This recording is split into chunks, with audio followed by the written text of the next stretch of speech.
ఉన్నారు, మా అత్త అయితేనేమి, ఇంక అందరూ సామాన్యులు అందరూ నా కుటుంబమే. ఎందుకంటే నేను ఒట్టి మాత్రమే ఈ మంచి పనులను చేయడానికి కారణము మా ఆవిడంతా నాకు బలము. ఇంకా చాలా బలమైనటువంటి వ్యక్తులు ఇక్కడ ఉన్నారు. నేను ఊరికి కూర్చుంటే కూడా అన్ని పనులు చేస్తారు. యాక్చువల్ అంటే ఎన్నో రాష్ట్రాలకి వరదలు పోయినప్పుడు కూడా నేను ఊరికి కూర్చుంటే చాలు అంతా నా తమ్ముళ్ళు నడిపించిన వ్యక్తులు. ఎంత మంచి జరిగినా కానీ దాని వెనకాల వినియోగించారు. ఈరోజు రాష్ట్రంలో వికలాంగులకి గౌరవాధ్యక్షుడిగా వికలాంగులు సహకరించినాడంటే అక్కడ కూడా నాగరాజు అనేవాళ్ళు పిల్లలందరూ అప్పుడు సహకరించిన వ్యక్తులే. వరదలంటే మా మధ్య అయితేనేమి, ఇక్కడ ఉన్న చాలా మంది అయితేనేమి సహకరించిన వ్యక్తులే. ఇలా చెప్తుంటే అందరూ నా కుటుంబీకులే. నా దగ్గర ₹1 పెట్టుకోనక్కర్లే, ₹1 సంపాదించనక్కర్లే. మంచి అనేది అట్లే జరుగుతుంది. దానికి ఏక కారణం అంటే నా దేవుడు నాకు ఇచ్చినటువంటి కృప, అందులో ఒక గొప్ప ఆజ్ఞ. ఇందువల్ల మీకు ప్రేమించాను. ఆ ప్రేమించడానికి నేను సిద్ధంగా ఆ దేవుడు ఆ రోజు నాకు తయారు చేయడం అయితే దానికి ఎన్నో కారణాలు ఉండొచ్చు. కానీ నడుస్తున్న నా ప్రయాణంలో నాకు అందరు తోడున్నారు. వాళ్ళందరికీ ప్రత్యేకంగా కృతజ్ఞత చెప్పకూడదు. ఎందుకంటే నేనంతా ఆనందం పొందుతున్నాను, ప్రతి ఒక్కరు అలాగే ఆనందం పొందుతున్నారు. ఈరోజు నా చిన్న కొడుకు కూడా చదువు రీత్యా ఇంకా దూరమే ఉన్నాడు. రాబోయే నెలలో వాడు త్వరగా ఈ ప్రాంతానికి వచ్చి, నేను డాక్టర్ కాకుండా వైద్యుడిగా అందరూ సాయం చేశాను. ఒక లాయర్ కాకుండా న్యాయపరంగా అందరూ సాయం చేసినాను. నా బిడ్డలు ఇద్దరు చదివించగలిగాను. రాబోయే నెలలో వాళ్ళు ఇంకా ఒరిజినల్ నావన్నా డూప్లికేట్ చదువులు డూప్లికేట్ లైఫ్ ఉండొచ్చు. నా బిడ్డలు అలా చదవలేదు, ఉన్నతమైన చదువు చదివారు. నా పెద్ద అబ్బాయి అయితే IBM లండన్. ఎవరన్నా అంత పెద్ద చదువులు అన్ని దేశాల్లో చదివిన బిడ్డలైతే ఏమేదంటే మాకేం పట్టింది డాడీ, మేము విదేశాల్లో ఉంటామని వేసింది పోయి ఇక్కడే ఉంటాను, ఇక్కడే సేవ చేసుకుంటాను అన్న మాటకు నా గుండెలు పగిలేంత ఆనందం ఉంది. చక్కటి జీవితం నాకుంది.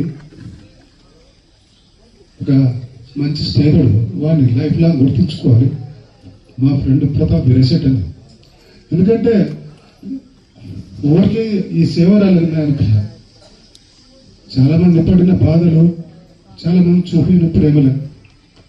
నాకేం డబ్బు ఎక్కువై నేను సేవ చేయట్లే, కేవలం అందరి ప్రేమల్ని ఇంకా పెంచడానికే నేను సేవ చేస్తున్నాను తప్ప నాకు సేవ అనే ఆలోచన కూడా నాకు లేదు. నా చూడ ఉండే వ్యక్తులకి ఉన్నటువంటి సేవా భారాన్ని నన్ను ముందు పెట్టి సేవ చేస్తున్నాను తప్ప అంతకంటే ఎవరు వెనక నుంచి చేస్తున్నారు కానీ అది వాళ్ళు ఇష్టపడి చేస్తున్నారు. మా సతీష్ ఉంటాడు ఇక్కడ, నేనేం చెప్పనక్కర్లే, మా లక్ష్యం ఉంది. ఆ అమ్మాయి కూడా ఏం చెప్పనక్కర్లే. ఏం కావాలంటే అది నా కుటుంబానికి రెడీ, నాకు రెడీ, నా వ్యక్తిగత జీవితానికి కూడా రెడీ.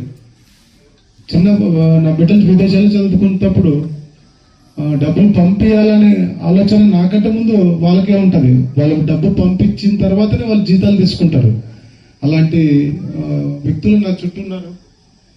ఇది ఒక రకంగా చెప్పాలంటే నా అదృష్టం. రాబోయే నెలలో ఈ అదృష్టం నాకు ఎలా ఉండాలని కోరుకుంటూ, ఈరోజు మాత్రం చాలా గుర్తు చేసే విషయం ఏమంటే, నల్లోడు అని చాలా సార్లు చెప్పించి అంటే ఈ నల్లోడు అవ్వడం కూడా ఏం ప్లేస్ అంటే తెల్ల పిల్లని చేసుకున్నారు. దేవుడు కూడా ఆల్రెడీ మంచి భార్యను ఇచ్చారా, తెల్ల పిల్లని ఇచ్చారా అని ఏం చెప్పకుండా సపోర్ట్. అదే కొద్ది తెల్లగా ఉంటే కూడా దేవుడు ఇచ్చిన ఆశీర్వాదాలు ఏమి ఇచ్చాడు అనుకుంటుంది. అంటే నా ఆశీర్వాదం కూడా దేవుడు నాకు ఏదో తగ్గించి అట్లా ఆశీర్వాదాలు ఇచ్చుకుంటూ పోయి సమానం చేసుకుంటూ పోయింది తప్ప ప్రత్యేక నాకు ఆశీర్వాదాలు అంటే నా చుట్టూ వాళ్ళకి ఇచ్చినట్టు ఆశీర్వాదాలని నాకు అటాచ్ అయ్యాలి అంతే. ఇప్పుడు నా బిడ్డలకు ఉన్నటువంటి నా కూతుర్లు ఇంకా ఇద్దరు ఉన్నారు. ఒక డాక్టర్ ఉన్నారు, ఒక అమెరికాలో చదువుతుంది. ఇట్లా బిడ్డలు ఉన్నారు నాకు. వాళ్ళందరూ ప్రేమల్ని ప్రజెంట్ చేయడానికే నా లైఫ్ ఉంది తప్ప నుంచి ఈరోజు జమాతే ఇస్లాం, హిందూ, ముస్లిమ్స్ అయితేనేమి, విశ్వ హిందూ పరిషత్ అయితేనేమి, ప్రభాంతర టీం అయితేనేమి, వికలాంగుల టీం అయితేనేమి, ఇలా చెప్పుకుంటూ పోతే అన్ని వర్గాలందరూ నా చుట్టూ ఉండడము, వాళ్ళకు ఉన్నటువంటి సంతోషాన్ని, వాళ్ళకున్న ఆశీర్వాదాన్ని నా ముందు పెట్టారు తప్ప నేనంటూ అర్హత ఉన్నాడో లేదో అది ఆ దేవుని తెలుసు. నాకు ఆ దేవాదేవుడు ఇచ్చినందుకు నేను ధన్యుడిగా ఉంటున్నాను. ముఖ్యంగా నా కుటుంబ జీవితం అంటే వీళ్ళిద్దరే కాదు, ఇంకొక కొడుకే కాదు, చాలా మంది ఉన్నారని నమ్మండి. ఆ నమ్ముకున్నందుకే నాకు ఆ దేవుడు ఇచ్చిన గర్వంగా చెప్పుకుంటూ ఈ అవకాశం ఇచ్చినటువంటి